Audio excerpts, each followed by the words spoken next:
Today we'll take a look at forecasting and some of the key things that you can do in Salesforce to get all the data that a sales team needs in there in order for them to accurately project a forecast and see that information.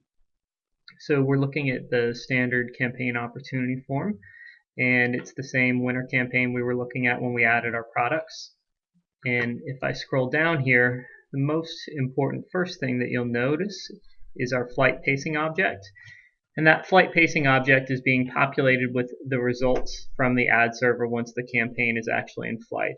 So based on the flight ID coming from the ad server, which we can match up against the flight ID associated with the products that were added, we can track the results on a monthly basis or a weekly basis coming from the ad server, and we can see things like the percentage expected to have been delivered, the actual percentage delivered, the planned impressions, and the delivered impressions.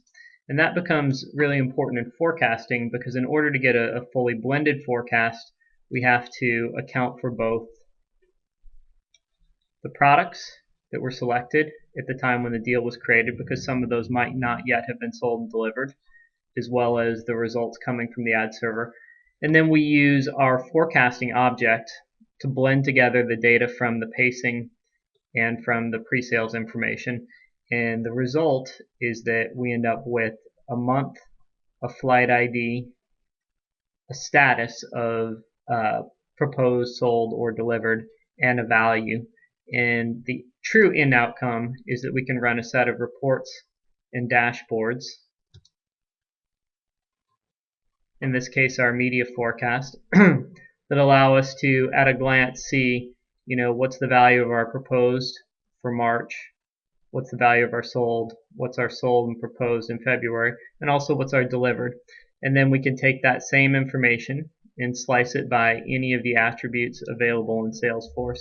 So the nice thing about blending the data from the ad server back into Salesforce is that you then have at your fingertips the ability, for example, to say, let's run that exact same report and slice it by site, and I can immediately see, what's my sold inventory on any given site for any given date range. Or I could slice it again differently and say, maybe ask the question of, which of the agencies are really driving a lot of our revenue. Now I'm looking at that exact same data set by agency.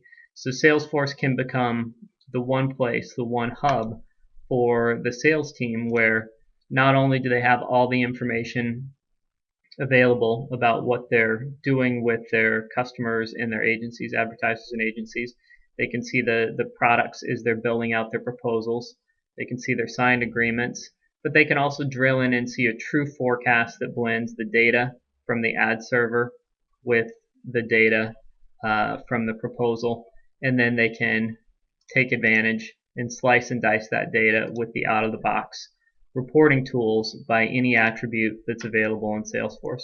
So we'll do that one more time, and we'll just take a quick look at, let's slice it one more time and just look at it by who the advertiser is.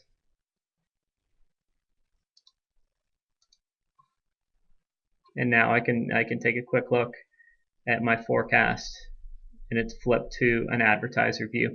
And of course we can view it by representative or by team or by various forms of hierarchy, and that also sets the baseline to allow you to do some quota reporting and help reps understand how close they are to achieving their goals.